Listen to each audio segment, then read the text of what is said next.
No solamente está Cristóbal Uneus con nosotros, sino que también está Claudio Alvarado, director ejecutivo del Instituto de Estudios de la Sociedad. Y es, como todos los lunes, bienvenidos a los dos.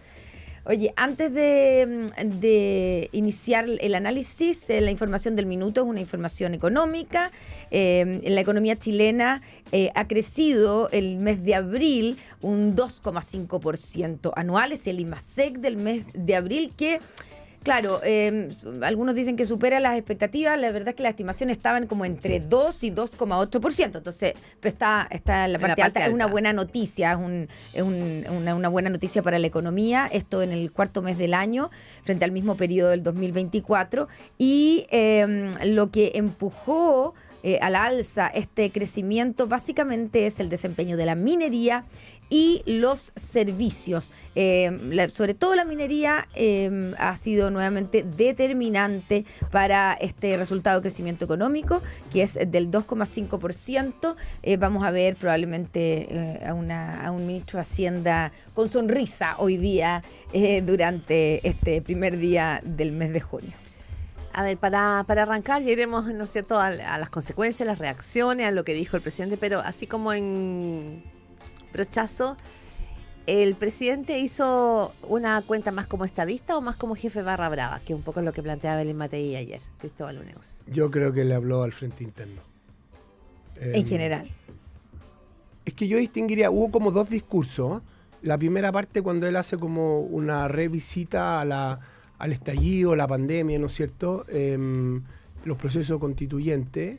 Y después dice una cosa que yo encontré bastante insólita, cuando dice que no habían señales al inicio que no se habían aquilatado, que fue la elección parlamentaria. Yo no sé en qué mundo vive que asume con minoría y cree que puede gobernar como mayoría y que recién con el primer plebiscito salía como que atinaron y ahí cambiaron el rumbo, ¿no es cierto? Bueno, entró Carolina Toá después y todo.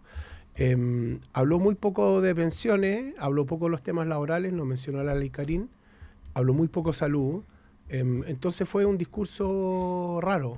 Un discurso más político que... Claro, lo de Punta Peuco, una señal a su sector, ¿no es cierto? Algunas cosas que me parecen bien, ¿no es cierto? Lo de la fertilidad asistida, hay que ojo con los detalles, pero mucho más, como que no se hizo cargo de, por ejemplo, yo personalmente estoy indignado con las licencias médicas. Yo encuentro que el Ejecutivo ha respondido pésimo. Yo creo que no ha empatizado con la gente en su rabia. Quizás la solución de corto plazo no existe, ¿no es cierto? Pero hay una indignación general. Y él como que... Tú esperabas, porque él fue duro con la gente que mal utiliza las licencias médicas, los funcionarios públicos, pero que habría esperado una propuesta de reforma, por ejemplo, al sistema de licencias. Claro, no solo eso, no tanto reformas, sino también empatizar con la gente, que aquí hay una percepción de que en el fondo son todos unos ladrones y que esto ya es la gota que rebalsó el vaso, y como que hacerse cargo de esa molestia y tratar de enfocar, mira, aquí hay un sector nomás, yo puedo entender la rabia y vamos a hacer algo, y las medidas. Pasa lo mismo con seguridad, ¿no es cierto? Está bien, anunciaron muchas leyes y todo, pero igual la percepción que hay es que esta cosa no avanza todo lo que la gente espera. Claudio Alvarado. Coincido bastante con Cristóbal. De hecho, de algún modo esta clave de hablarle de manera principal o preponderante al mundo oficialista se terminó de verificar en la cadena nacional que hizo en la noche el presidente, cuando derechamente invitó a votar en las primarias del oficialismo. Pero además de ese factor, además de esa característica de lo que Connie llamaba jefe de barra, ante esta disyuntiva, jefe de Estado, jefe de barra, yo además creo que fue una cuenta muy curiosa, porque al menos yo no tengo recuerdo de una cuenta pública presidencial con tantas imprecisiones. Se dijeron cosas que a lo largo del día, a las pocas horas, esto es impreciso, esto derechamente es falso. ¿Las cifras económicas te refieres? Claro, de algún modo Carlos Peña lo anticipó en su columna escrita antes de la cuenta pública, cuando decía que aquí lo que vamos a observar es una reconstrucción ficticia del quehacer gubernamental. Y viendo la informalidad laboral, viendo, en fin, el modo en que se aproximó a los debates que hay hoy en día, a mí me llamó mucho la atención, porque el presidente podría haberle dado gesto a su mundo, por supuesto. Nadie espera lo contrario, en política nadie es neutral, pero con un poco más de conciencia del clima político y social actual, donde no solo está esa falta de empatía que dice Cristóbal, sino más, yo creo, una actitud un poquito temeraria en meterse en la pata a los caballos. ¿Por qué el presidente, por qué sus asesores no verifican más las cifras? Pero ayer vi varios chequeos que hacían medios de comunicación, La Tercera hizo varios, que eran cuestionados como cifras falsas y decían que eran verdaderos. por ejemplo, tenía que ver, ¿no es cierto?, con especialmente cifras económicas. Por ejemplo, claro, Pero tú la dices baja la la informalidad, informalidad, pero hay una baja en la informalidad. Hoy día, la última cifra fue de la semana pasada, 25,8%, y estábamos en, Claro, pero él en dice- 27. Lo que pasa es que sigue siendo No, alta. pero él dice que es la más baja Así desde es, que hay registro así y el es. 2013 fue más baja. Entonces, Un ejemplo a la rápida. Pero Claro, voy a es buscar más. verdad. Yo te que- diría que dijo antes de la pandemia. puede ser. Es que, claro. Es que por eso hay que Sí. precisarlo para no... O sea, porque ha habido una baja efectivamente No, sí, eso en es la informalidad. verdad. Lo que pasa es que sigue siendo Muy alta. sí, 25,8% es alto, pero estábamos en 27. Durante nuestro gobierno había un descenso de 48% en la migración irregular, Ya, dijo el presidente. ¿Eso no es verdad? En sus primeros 2 años de gobierno entraron más migrantes irregulares que en todo el gobierno anterior. O sea, cosas así, y uno mira el listado y se metió en la pata de los caballos. ¿Por qué? Pero esa cifra ha sido desmentida. No es que no, yo ayer La del me- 48%, Sí, o sea, ha sido cuestionada. cuestionada, sobre- pero no sé si es pero- mentira. O sea, cuestionada con números sobre la mesa, digamos. A ver, Eh, es que no la seguí, no seguí ese. A ver, ¿cuánto sería? Denme un segundo.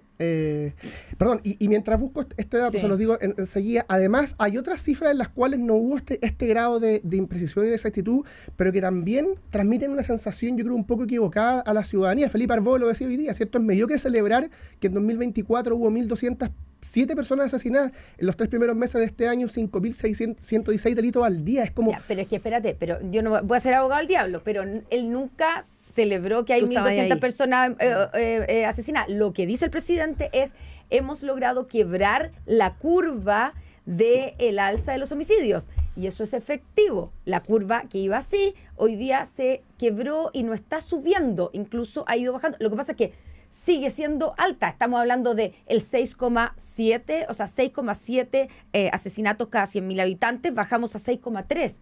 Sigue siendo altísimo, comparado con lo que teníamos, no sé, hace 10 años que teníamos y el 3, tono- algo. Y el tono de la CIA justicia justamente esa Ya, realidad. Ahora, pero el dato que les debía. el punto probablemente tiene más que ver con el tono, En algunos casos- autofelicitarse, más que con la verdad y con, digamos, la certeza de lo que está diciendo. En algunos casos con el tono y en otros con las cifras mismas, lo que les decía, durante nuestro gobierno había un descenso de 48% en la migración irregular. En los primeros años de gobierno entraron más migrantes irregulares, 227.000, que en todo el gobierno de Sebastián Piñera, 109.000.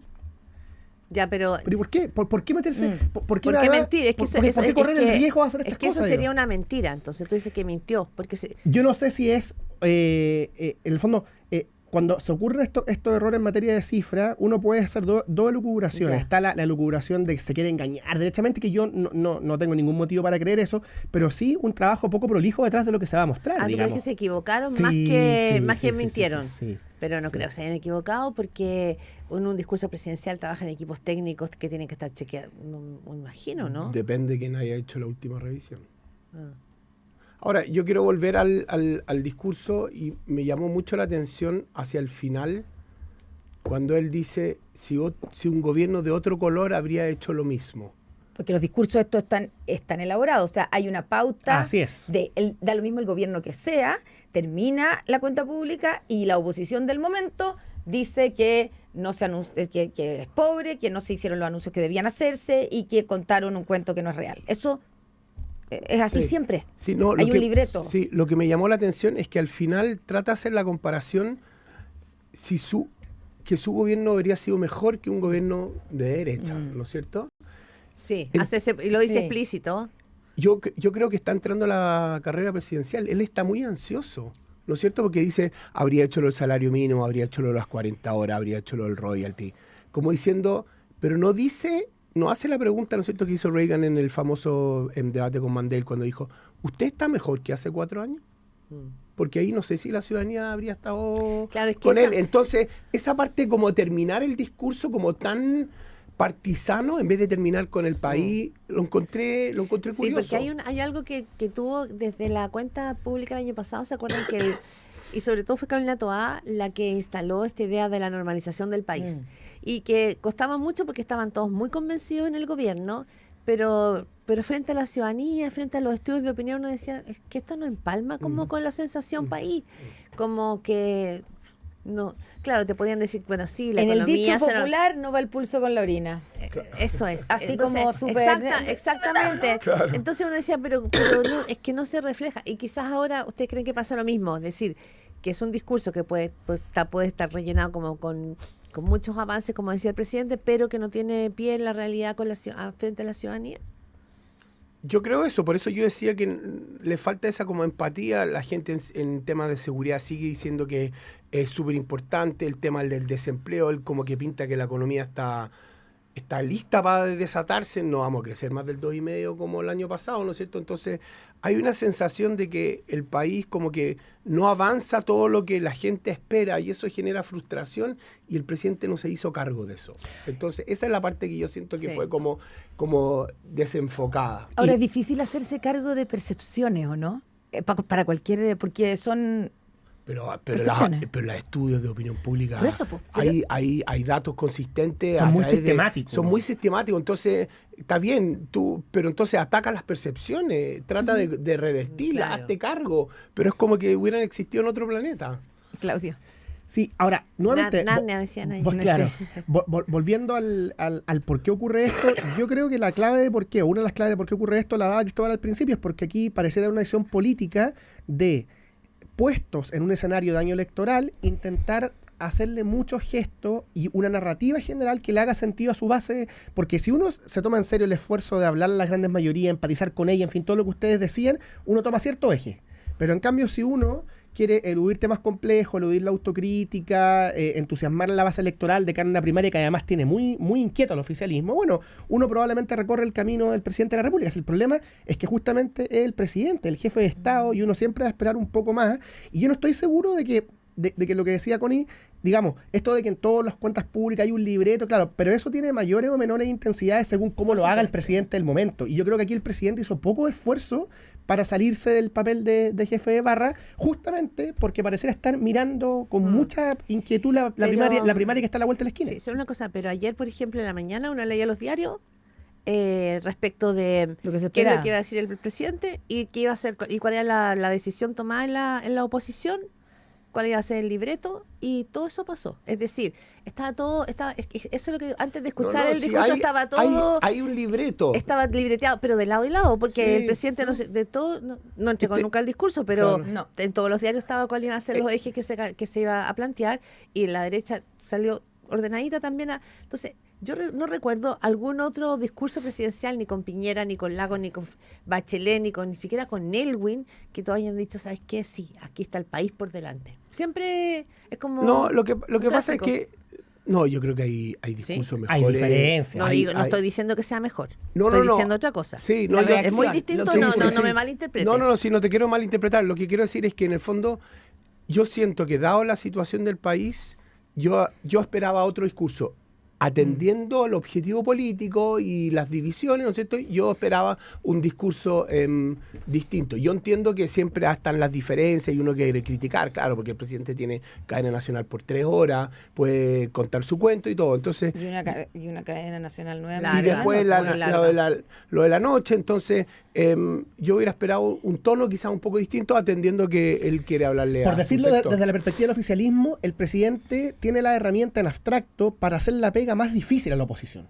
Yo creo que el presidente aquí le hizo la pega bien fácil a la oposición, con los ejes que eligió, con este problema de las cifras, con no empatizar con lo que hoy día ocurre en el país. Y a mí también me recordó lo que decía Claudia, este relato de la normalización, que efectivamente no le hacía sentido a Claro. la población, tenía un poco el mismo problema. Pero sí que... Pero quiero ser abogada del diablo ya. Sí. Pero sí hay un punto, porque lo que se le exigía al presidente desde la oposición era que reconociera que lo había hecho mal, que reconociera que se había equivocado. Y parte haciendo ese reconocimiento. Sí. Parte diciendo que se equivocó en el diagnóstico.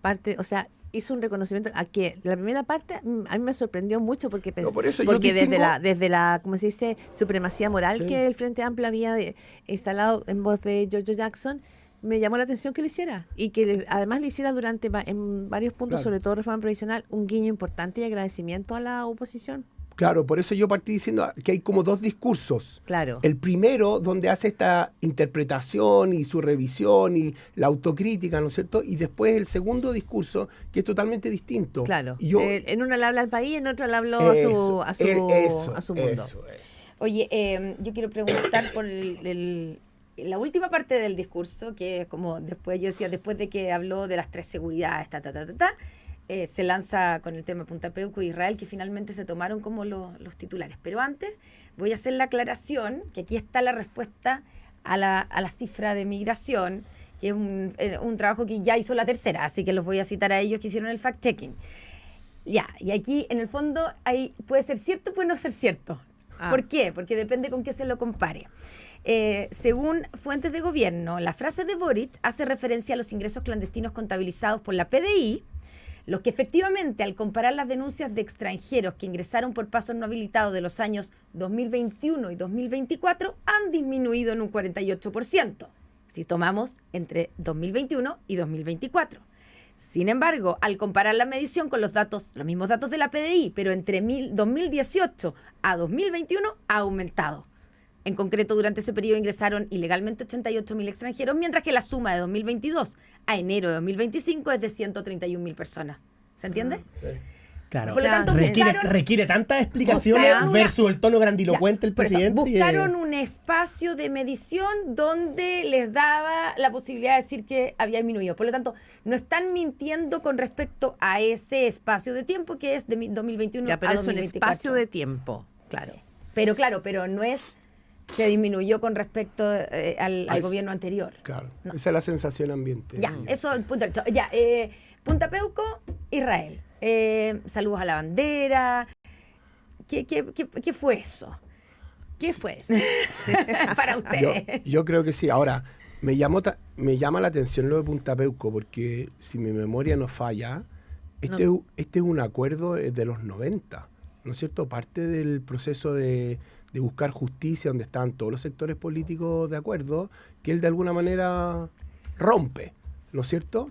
Entonces, ahí hay una cosa delicada, me recuerda a la discusión del secreto de los 50 años de la Comisión Valech.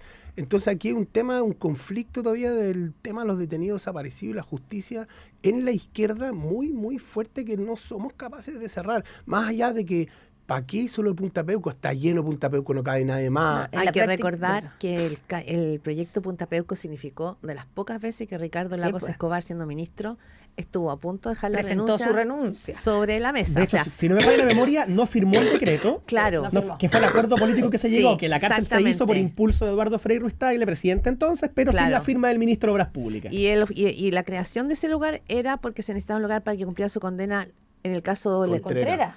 don Manuel Contreras. Sí. Y el brigadier Pedro Espinosa. Esa fue la razón. Y Lago, y tiene razón, ha tensionado a la izquierda desde siempre. Desde siempre. Sí. Entonces, ese hay un conflicto mayor a más allá de la medida, ¿no es cierto?, puntual. Y el caso de Israel es súper delicado. Porque estando de acuerdo que lo que está pasando es impresentable y atroz, ¿no es cierto? Bueno, tú lo has comentado muchas veces acá. Yo no sé si las medidas son las adecuadas. ¿Por qué? Porque puede ser, Porque como contestó el embajador de Israel en Chile, los únicos perjudicados van a ser los chilenos. Yo creo que sí. Claudio. Entonces es complicado. Parto en el orden inverso a Cristóbal. Sobre Israel, voy a ver el vaso medio lleno, dado que respecto de la sensibilidad predominante en el Frente Amplio, uno no siempre puede ser demasiado optimista. Esto podría haber sido mucho peor, desde el punto de vista de lo que interesa al Estado de Chile. De haber roto relaciones. Claro. Entonces, al menos no se llegó a ese extremo. En el caso de Punta Peuco, yo coincido, yo tengo la misma opinión que Cristóbal. Escuché hoy día más temprano una radio amiga al presidente de RN recordando lo mismo. Aquí lo que está detrás es, de manera tácita, por supuesto, el presidente no lo hace de forma explícita, un cuestionamiento al modo en que la transición enfrentó adelante estos temas tan difíciles, liderada por gobiernos de centro-izquierda. Porque Punta Peuco, la historia que la recordó Claudia, ¿cierto? Ese es el origen. Y en que yo me acuerdo, yo reporteaba el gobierno tiritó, el Sí, gobierno de Frei tiritaba. No hay ningún, creo yo, motivo para hacer esto, porque, claro, la cárcel está asignada, porque tenemos problemas de cárcel en general, pero porque además esta es una agenda en la cual, con sus luces y sombras, el país fue avanzando, liderada por gobiernos de centro-izquierda. Entonces ahí me cuesta mucho Piñera entenderlo. cerró el penal Cordillera cuando fueron los 40 años del golpe. Y claro, se cerraba, no tenía este simbolismo que tiene Punta Peuco, que es el original, pero también también son símbolos. Esto se discutió cuando fueron los 50 años del golpe. Yo me acuerdo que se esperaba que anunciara esto y que el ministro entonces de Justicia, Luis Cordero, dijo, no podemos, porque lo que se planteaba era cerrar Punta Peuco. Decía, no tenemos espacio carcelario, no está la situación carcelaria para cerrar ninguna cárcel. Entonces, finalmente la solución que se encuentra. Pero ¿no es esperable que se hagan gestos como este? Yo puedo entender que ellos quieren hacer eso. No tengo ningún problema. Y tiene todo su derecho. Yo creo que el tema es cómo. ¿Cómo tú lo haces? Si tú convocas a la fuerza de centro-izquierda y dices, mira, este es mi diagnóstico, esto es lo que yo quiero hacer, y los convences, y entre todos decir una cosa así, yo creo que está perfecto. Pero esto es como una decisión de él unilateralmente. No sé si él habrá conversado con el presidente Frey, ¿no es cierto?, que estuvo metido, ¿no es cierto? Entonces yo creo que también la forma aquí importa mucho. Para cerrar, porque nos queda un minuto, solo una cosa que le doy a propósito.